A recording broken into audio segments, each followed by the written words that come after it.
Este vídeo é parte dos requisitos da disciplina de Desenvolvimento de Processos Químicos do curso de Engenharia Química da Universidade Federal de São João del Rei.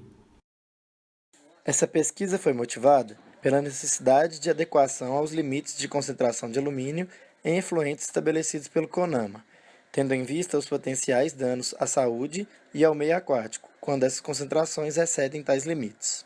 Neste cenário, a adsorção se destaca como uma técnica eficiente e de baixo custo utilizada na remoção de alumínio. Preparo dos adsorventes. Os adsorventes utilizados foram carvão ativado, casca de arroz e bentonita. O carvão ativado foi fornecido pela Bonechar e já veio pronto para uso, não sendo necessária essa etapa. Preparo da bentonita. A bentonita foi fornecida pela Bentonorte na forma bruta, triturada manualmente em cadinhos de porcelana, classificada em conjunto de peneiras vibratórias entre as malhas 32 a 48 mesh e calcinada em mufla a 500 graus Celsius por 24 horas. Posteriormente, foi feita a caracterização da bentonita in natura e calcinada, classificadas em 200 mesh por difração de raio-x no intervalo de varredura de 2 θ entre 5 graus e 60 graus, com velocidade de 1 grau por minuto.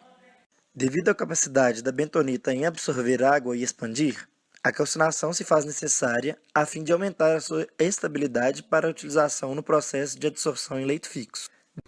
Preparo da casca de arroz.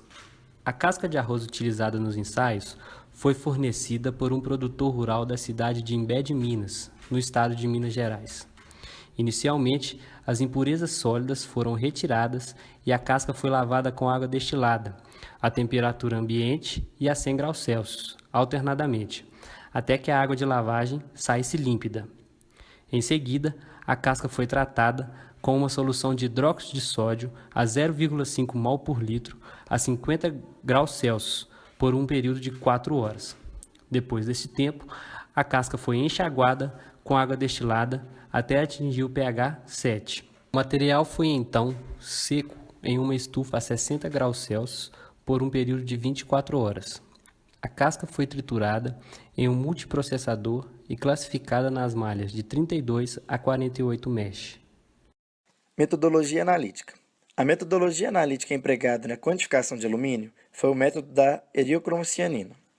Para isso, uma curva de calibração foi construída utilizando soluções padrão em concentrações em um intervalo de 0 a 5 mg por litro.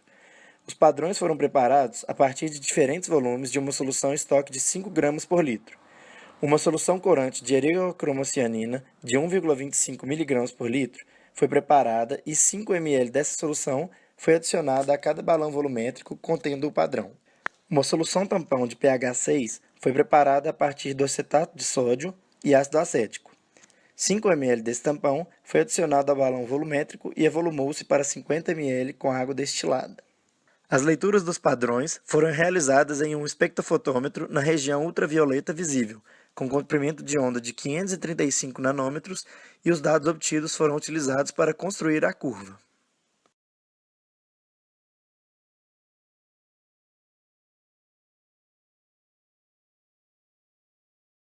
Ensaios em batelada. Foi realizado um estudo da cinética de adsorção para cada um dos adsorventes, com ensaios em triplicata. Foi preparada uma solução de 5 mg por litro de sulfato de alumínio e água destilada, e o pH foi ajustado para 6. 50 ml dessa solução foram adicionados em um Erlenmeyer contendo 250 mg de adsorvente. Os Erlenmeyers foram então colocados em um shaker a 200 RPM e 25 graus Celsius. Amostras de meio ml foram coletadas nos tempos de 10, 30 e 60 minutos, e então de 60 em 60 minutos até completar um período de 500 minutos. Para a leitura das amostras, foi empregado o mesmo procedimento utilizado para a leitura dos padrões. Resultados. Foram construídas as curvas de cinética de adsorção para cada ensaio a partir dos dados experimentais. Através dessas curvas, é possível observar que a capacidade de adsorção do alumínio da casca de arroz é maior em comparação com os demais adsorventes. Além disso, percebe-se que o tempo de equilíbrio para os 3 adsorventes estudados foi bem próximo, em torno de 2 horas. Em seguida, os dados foram ajustados aos modelos cinéticos de pseudo-primeira ordem e pseudo-segunda ordem. Foi possível constatar que a adsorção de alumínio nos 3 adsorventes apresentou uma melhor correlação com o modelo de pseudo-segunda ordem. Essas informações podem ser observadas através dos dados da tabela. Ensaios em leito fixo.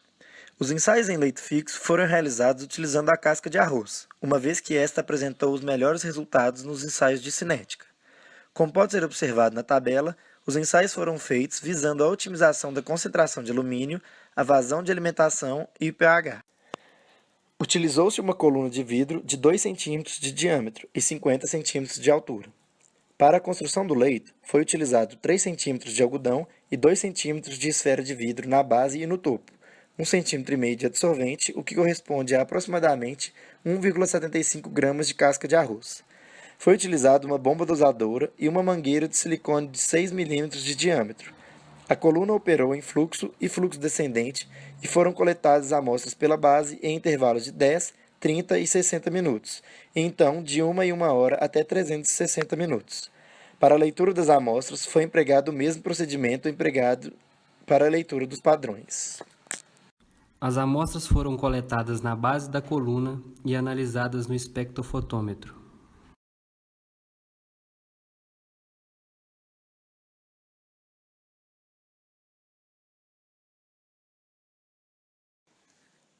Resultados. A partir dos dados experimentais dos ensaios, foram construídas as curvas de ruptura. Além das curvas de ruptura, foram determinados alguns parâmetros para avaliar o desempenho da coluna. Esses parâmetros estão reunidos na tabela. Como pode ser observado na tabela, para a concentração de 5 mg por litro de alumínio, menor foi a zona de transferência de massa. A curva de ruptura reflete a forma da ZTM. Quanto menor essa região, mais próximo da idealidade do sistema se encontra, e maior o tempo de serviço da coluna durante o estágio de alimentação. Geralmente, o tempo de ruptura diminui à medida que a concentração inicial aumenta, o que foi observado em tais ensaios. Além disto, observa-se que a vazão de 6 ml por minuto apresentou um maior tempo de ruptura, uma menor ZTM e uma maior capacidade de adsorção.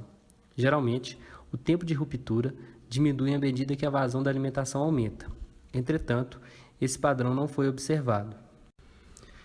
Isso pode ser explicado devido ao maior tempo de contato entre as fases fluida e sólida para a vazão de 4 ml por minuto, o que promoveu uma interação maior entre as fases, causando a saturação da coluna mais rapidamente.